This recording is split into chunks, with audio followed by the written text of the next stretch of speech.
Saya bertekad untuk memberantas korupsi dari Indonesia. Memang ini masalahnya. Anggaran di rongrong, markup di mana-mana.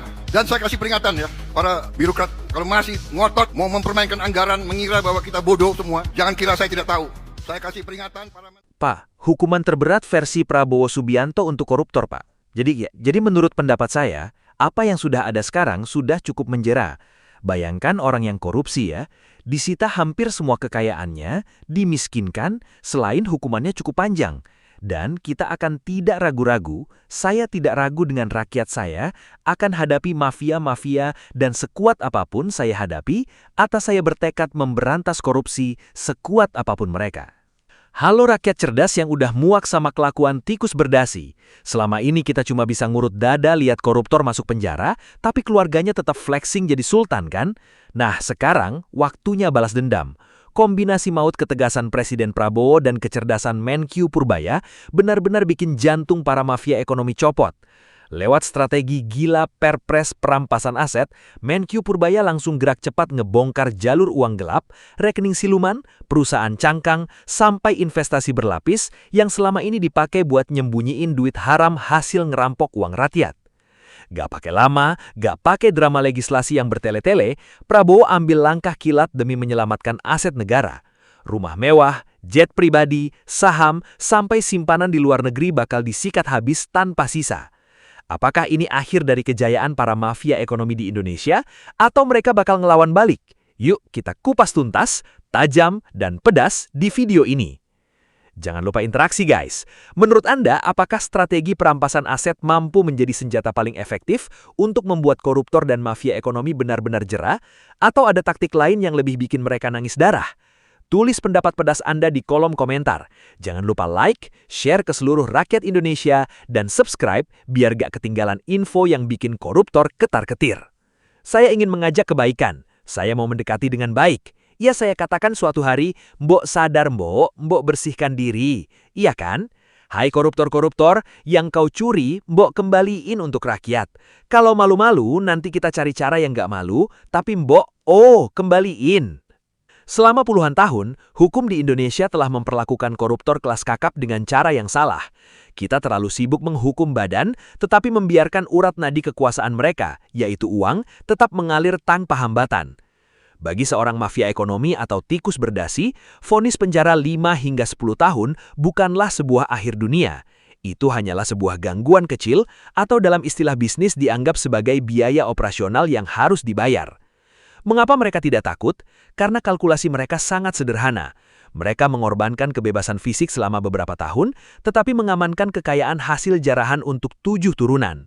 Saat sang koruptor mendekam di dalam sel dengan fasilitas yang sering kali bisa dinegosiasikan, ekosistem keuangan mereka di luar tetap utuh. Istri mereka tetap mengoleksi barang mewah, anak-anak mereka tetap kuliah di universitas termahal di luar negeri, dan aset mereka tetap berputar di sektor-sektor bisnis legal.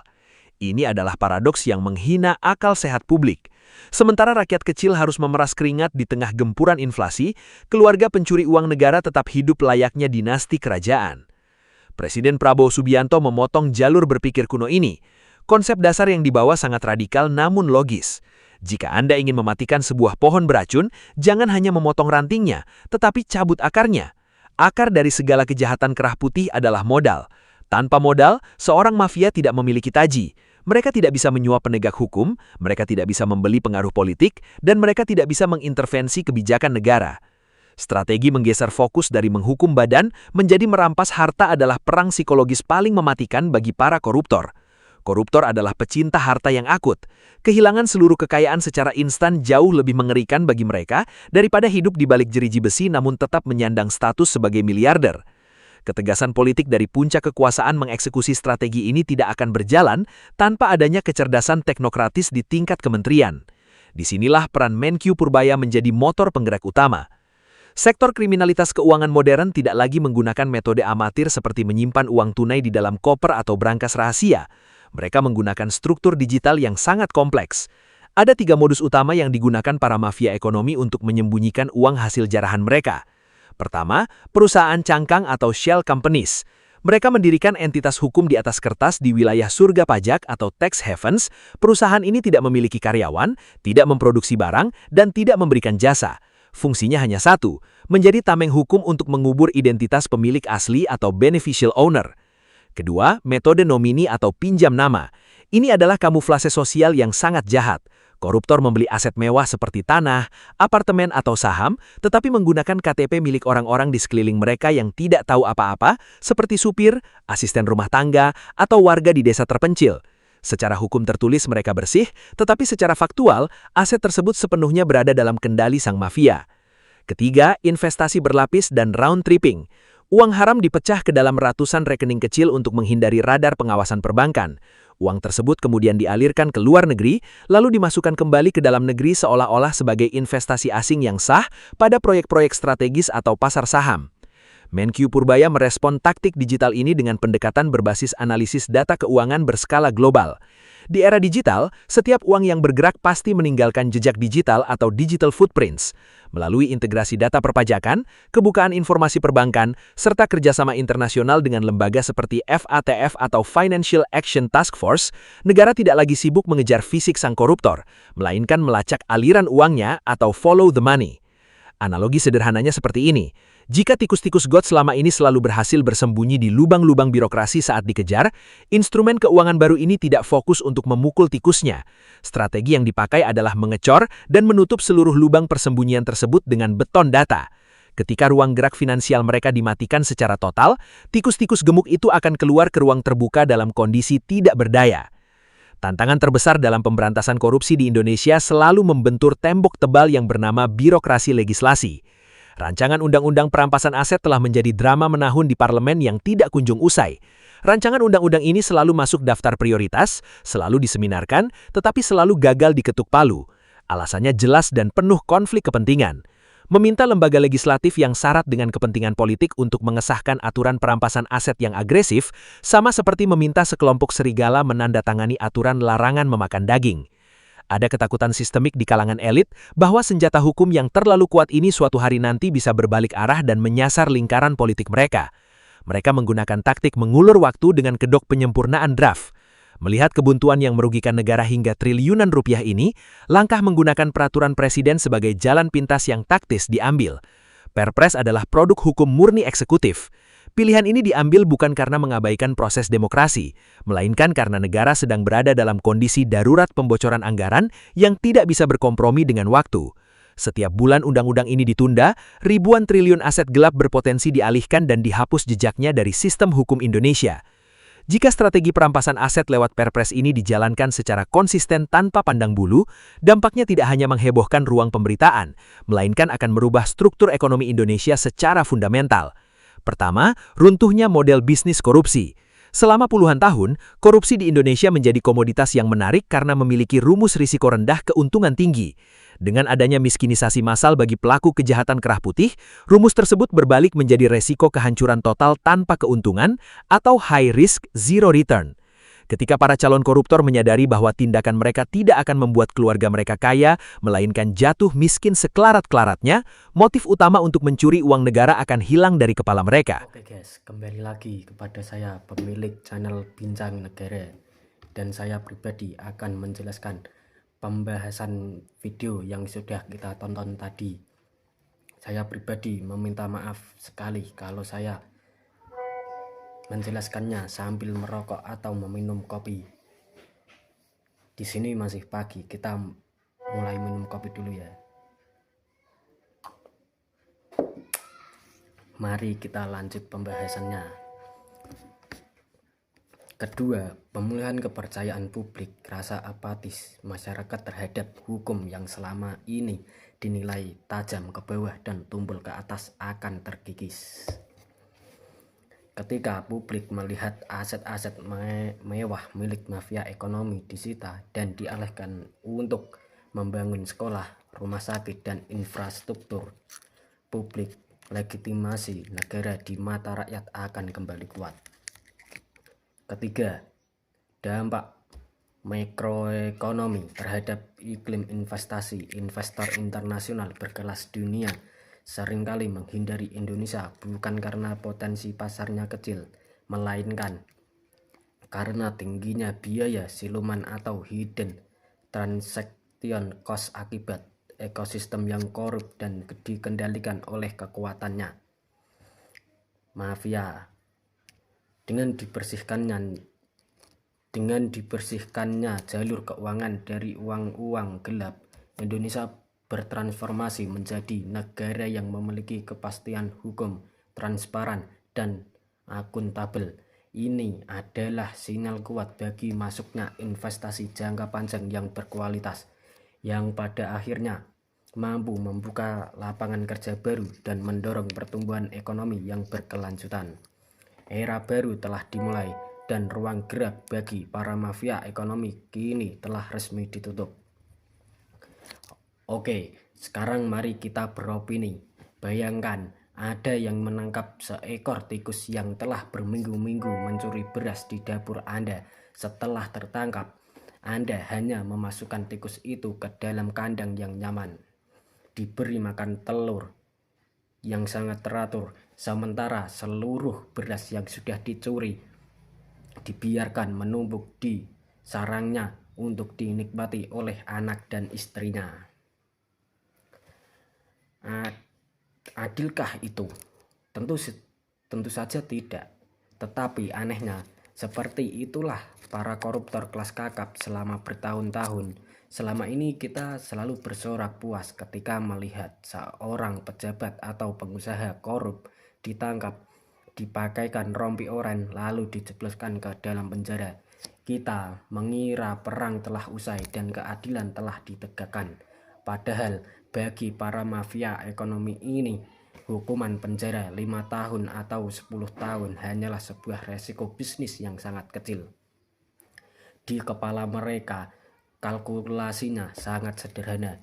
Tak apa-apa kehilangan kebebasan fisik beberapa tahun, asalkan uang hasil curian tetap aman untuk menghidupi keluarga mereka hingga 7 turunan. Di dalam sel sang koruptor mungkin kehilangan kebebasannya, tetapi di luar penjara, kerajaan keuangannya tetap berdiri kokoh tanpa tersentuh. Istrinya tetap bisa pamer tas mewah seharga rumah di media sosial. Anak-anaknya tetap bisa kuliah di luar negeri dengan fasilitas bintang 5. Dan seluruh aset haram mereka tetap berputar menghasilkan keuntungan baru. Penjara gagal memberikan efek jera karena hukum kita terlalu fokus menghukum mereka, sang badan pelaku, tetapi lupa merampas apa yang paling mereka cintai, yaitu harta dan bendanya. Kondisi inilah yang menciptakan sebuah pemandangan yang sangat melukai hati masyarakat kecil seperti kita.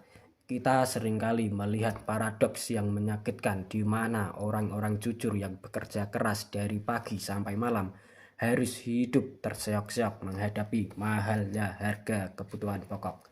Sementara di sisi lain, keluarga dari seorang pencuri uang negara bisa tetap hidup makmur layaknya keluarga kerajaan.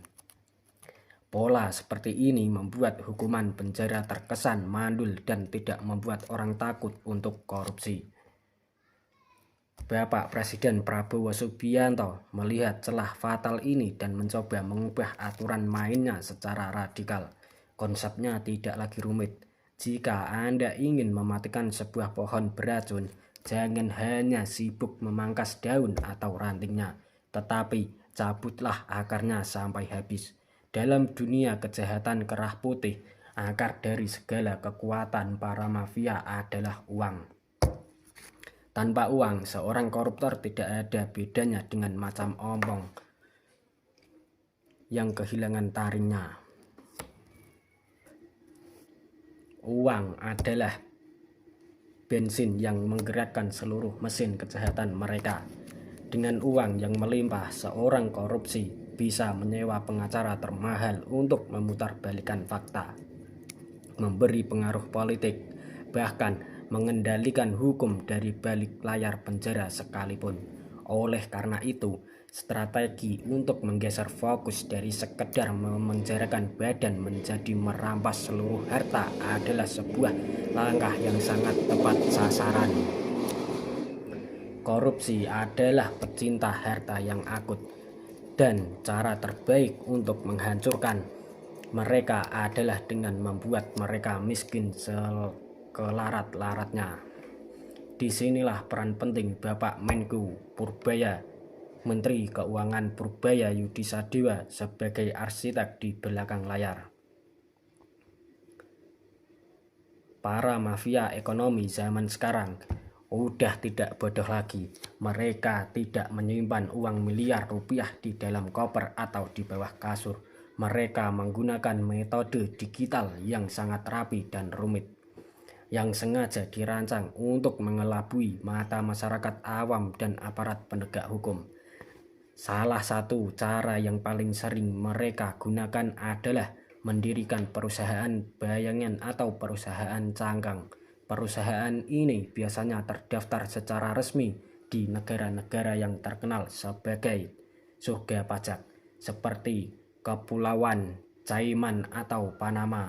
Di atas kertas, perusahaan ini terlihat menterang dan memiliki aset yang sangat besar. Namun, jika didatangi di dunia nyata, kantornya mungkin hanya sebuah berupa kotak pos kecil di sebuah ruko kosong. Perusahaan ini tidak menghasilkan barang atau jasa apapun. Fungsinya hanya satu, yaitu sebagai tempat penampungan uang gelap agar nama pemilik aslinya tidak bisa dilacak. Cara kedua yang tidak kalah licik adalah metode pinjam nama atau istilah kerennya nomini. Para korupsi ini tahu bahwa membeli rumah mewah atau mobil sport atas nama sendiri akan memancing kecurigaan. Maka mereka meminjam KTP milik orang-orang di sekeliling mereka yang hidupnya pas-pasan, seperti sopir pribadi, asisten rumah tangga, atau bahkan kerabat jauh di desa.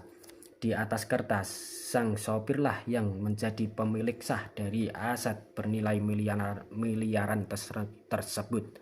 Padahal seluruh kendali dan kenikmatannya tetap berada di tangan sang korupsi. Ini adalah bentuk eksploitasi yang sangat jahat. Selain itu, mereka juga sering memecah uang hasil korupsi ke dalam puluhan rekening bank yang berbeda dengan nominal yang kecil agar tidak memicu alarm sistem pengawasan perbankan.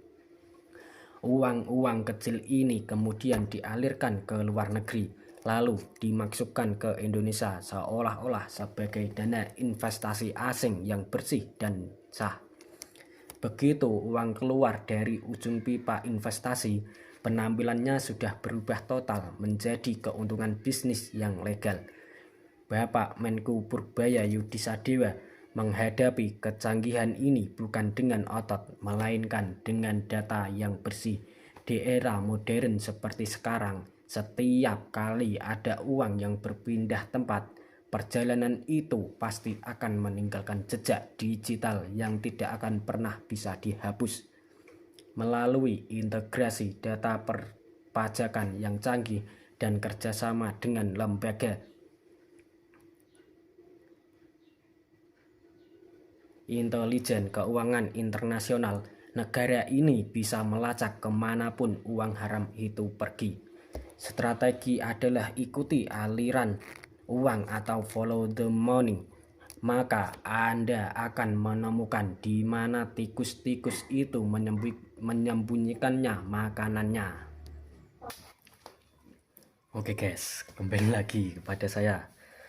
Mohon maaf tadi saya tinggal mandi dulu. Mari kita lanjut.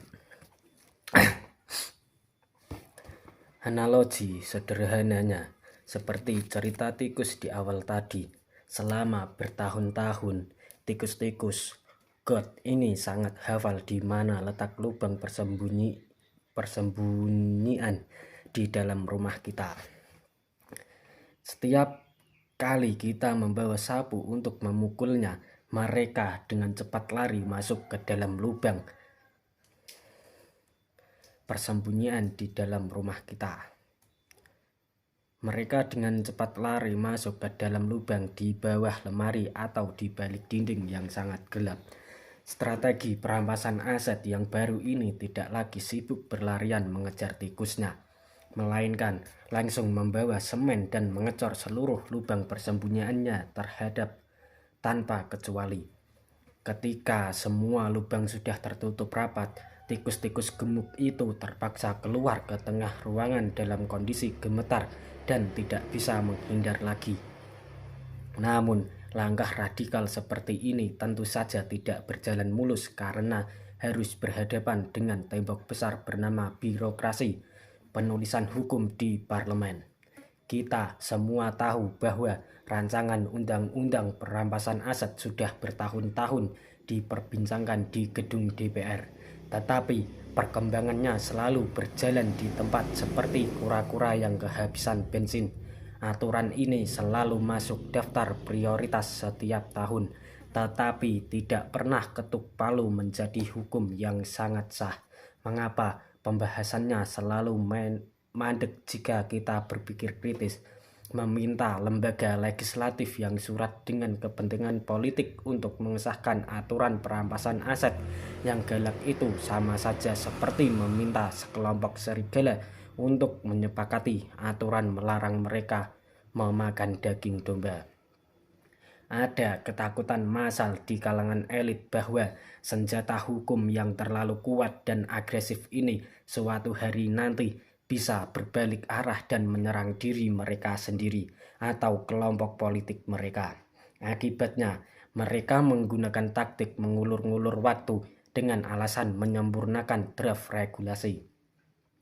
Melihat kebutuhan politik yang sangat merugikan negara ini, keputusan untuk menggunakan peraturan Presiden Bapak Prabowo Subianto atau Perpres adalah sebuah langkah yang potong kompas yang sangat cerdas. Perpres adalah produk hukum yang berada di bawah wewenang Bapak Presiden Prabowo Subianto sehingga tidak membutuhkan proses perdebatan politik yang berbelit-belit di parlemen. Langkah ini diambil bukan karena mengabaikan demokrasi, melainkan karena negara sedang berada dalam kondisi darurat. Kebocoran anggaran yang tidak bisa menunggu lebih lama lagi. Tentu saja langkah ini memicu perdebatan di antara para ahli hukum. Pihak yang tidak setuju berargumen bahwa tidak ekstrim seperti menyita harta benda seseorang harus didasarkan kepada tingkat undang-undang, bukan sekedar perpres, agar posisinya kuat dan tidak mudah digugat di Mahkamah Agung. Ada kekhawatiran bahwa jika aturan ini dipaksakan tanpa undang-undang yang kuat, para pengacara korup akan dengan mudah membatalkannya lewat jalur hukum. Namun, dalam kondisi darurat, kepentingan masyarakat luas harus menjadi panglima yang sangat tertinggi. Perpres ini dibuat sebagai paduan kerja darurat bagi aparat penegak hukum seperti jaksa dan polisi, agar mereka bisa langsung bergerak membekukan rekening dan menyita aset yang mencurigakan di lapangan tanpa harus menunggu drama di parlemen selesai. Setiap hari aturan ini ditunda berarti memberikan waktu emas bagi para korupsi untuk mengalihkan uang mereka ke luar negeri. Jika strategi kemiskinan lewat perpres ini dijalankan secara konsisten dan tanpa pandang bulu, maka kita akan melihat perubahan yang sangat besar dalam sejarah pemberantasan korupsi di Indonesia ini. Dampak pertamanya adalah runtuhnya daya tarik dari korupsi itu sendiri. Selama ini orang berani melakukan korupsi karena rumusnya menguntungkan, resikonya ketangkapnya kecil, tetapi hasil curiannya sangat besar. Ketika aturan perampasan aset ini berlaku, rumusnya akan berbalik total menjadi resiko kehancuran total tanpa ada keuntungan sama sekali. Ketika seorang pejabat tahu bahwa jika dia korupsi, bukan hanya dirinya yang masuk penjara, tetapi seluruh keluarganya akan diusir dari rumah mewah mereka, mobilnya diangkut dan semua rekeningnya digital hingga jatuh miskin. maka niat untuk mencuri uang negara akan langsung hilang dari kepalanya. Ini adalah pencegahan yang jauh lebih ampuh daripada ceramah moral apapun. Dampak keduanya adalah kembalinya kepercayaan masyarakat terhadap hukum.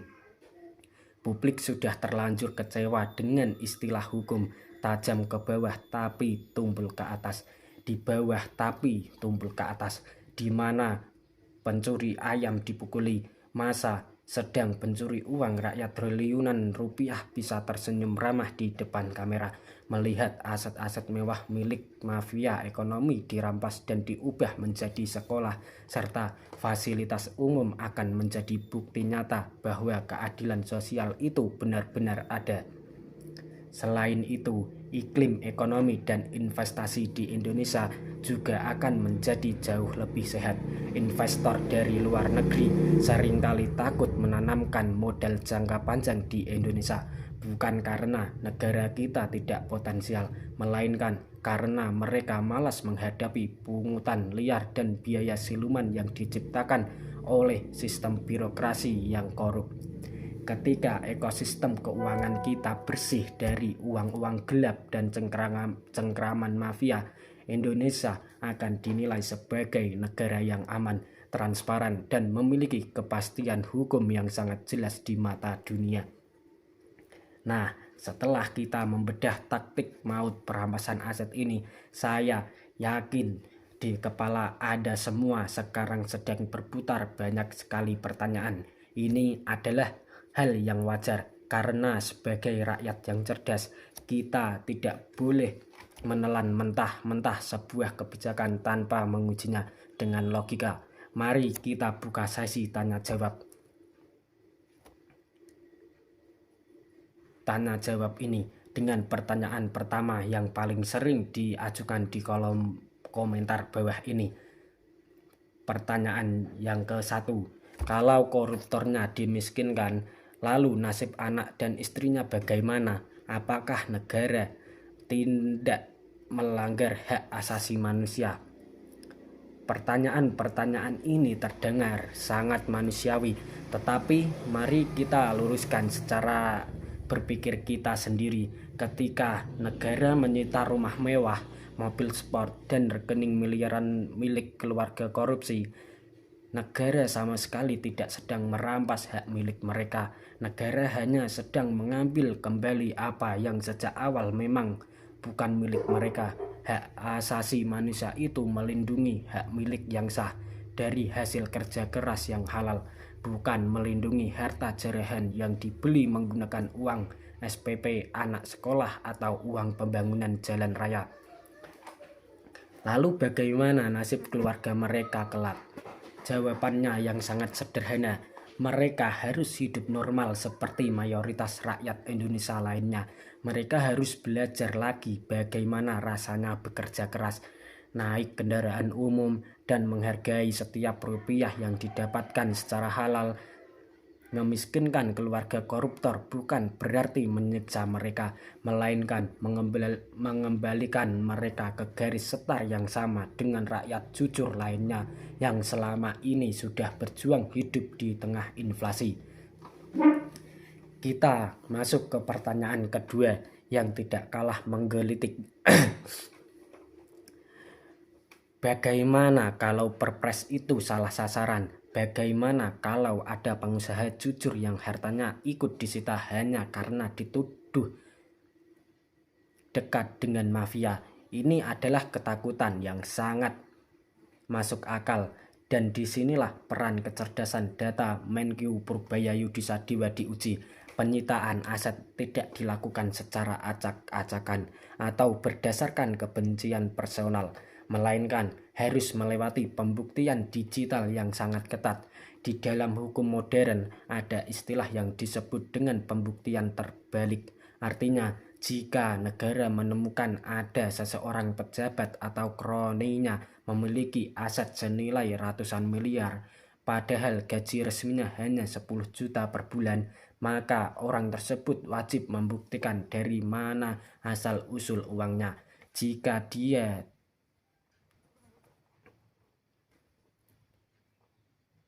jika dia bisa membuktikan bahwa harta itu berasal dari warisan keluarga atau bisnis sampingan yang sah dan pajaknya dibayar tertib, maka negara tidak akan menyentuh sepeser pun harta tersebut. Investor dan pengusaha jujur justru dilindungi oleh sistem ini.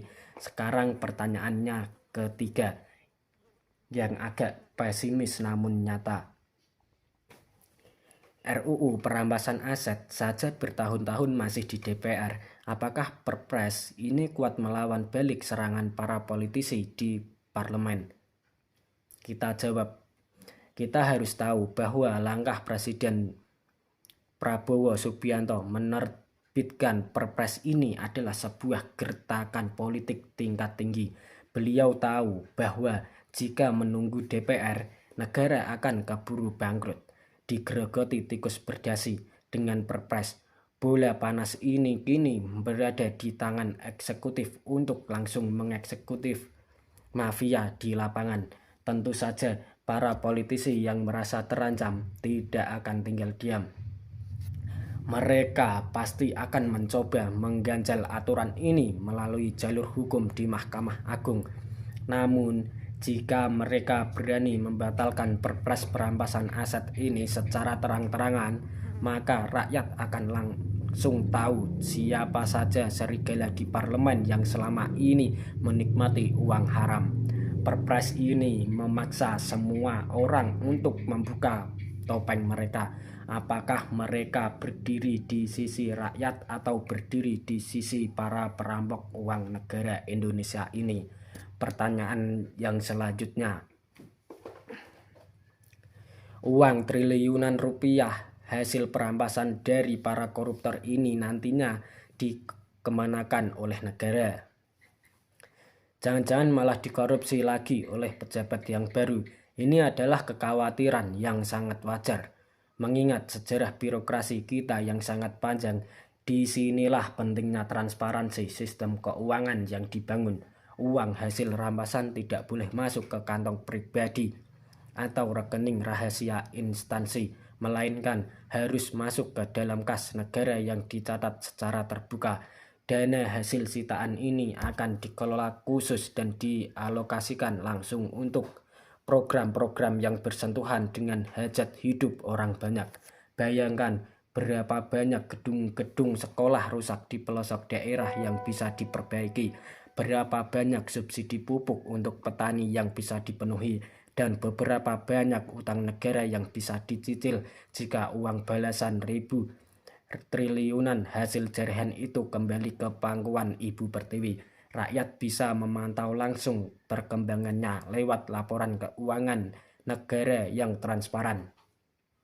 Pertanyaan yang paling terakhir, yang paling sering menggelitik hati kita semua. Apakah strategi ini benar-benar bisa membuat Indonesia bersih dari korupsi secara instan? Kita harus realistis bahwa kejahatan tidak akan pernah hilang 100% dari muka bumi selama manusia masih memiliki sifat serakah. Namun, strategi perampasan aset ini dijamin akan menurunkan angka korupsi secara drastis karena sistem ini merusak mental dan nyali para calon pelakunya. Selama ini, orang berani korupsi karena mereka merasa menang banyak.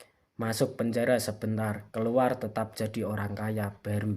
Tetapi kalau taruhannya adalah kemiskinan mutlak bagi seluruh anggota keluarganya, mereka akan berpikir 1000 kali sebelum berani menyentuh uang rakyat. Perpres perampasan aset ini mungkin bukan obat ajaib yang bisa menyembuhkan penyakit korupsi dalam semalam. Tapi ini adalah kapak terbesar yang pernah diayunkan oleh negara untuk menghancurkan dinasti para mafia ekonomi di Indonesia.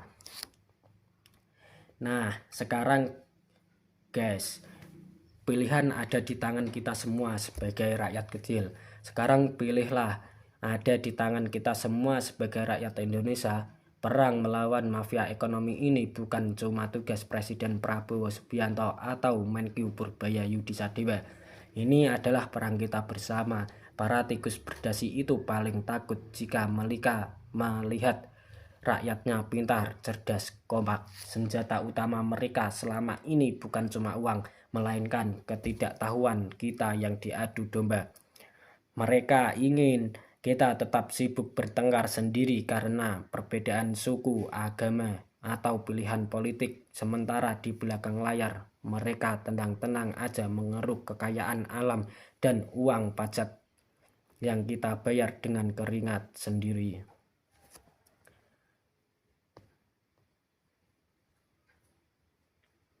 Mulai hari ini, mari kita buka mata-mata lebar yang jangan mau lagi dibodohi oleh penampilan luar yang tampak alim atau janji-janji manis yang membius. Kita harus melek informasi, paham bagaimana uang negara dikelola, dan tahu kemana hak-hak kita dilarikan.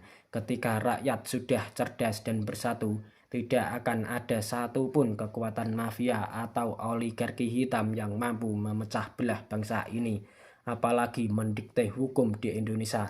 Persatuan kita adalah benteng pertahanan terakhir bagi masa depan anak cucu kita. Oleh karena itu, pastikan Anda selalu mendapatkan informasi yang sangat jujur, tajam, dan berani membongkar kemunafikan. Jangan biarkan perjuangan ini berhenti di sini saja. Dukung terus gerakan rakyat cerdas dengan cara klik tombol subscribe juga di channel Bincang Negara. Nyalakan lonceng notifikasinya, berikan like terbaik Anda, dan sebarkan video ini ke seluruh pelosok negeri agar semakin banyak rakyat Indonesia yang tersadar dan ketakutan para korupsi menjadi kenyataan. Terima kasih sudah menonton dan tetap kritis, tetap bersatu, dan sampai jumpa di video Bincang Negara berikutnya. Wassalamualaikum warahmatullahi wabarakatuh.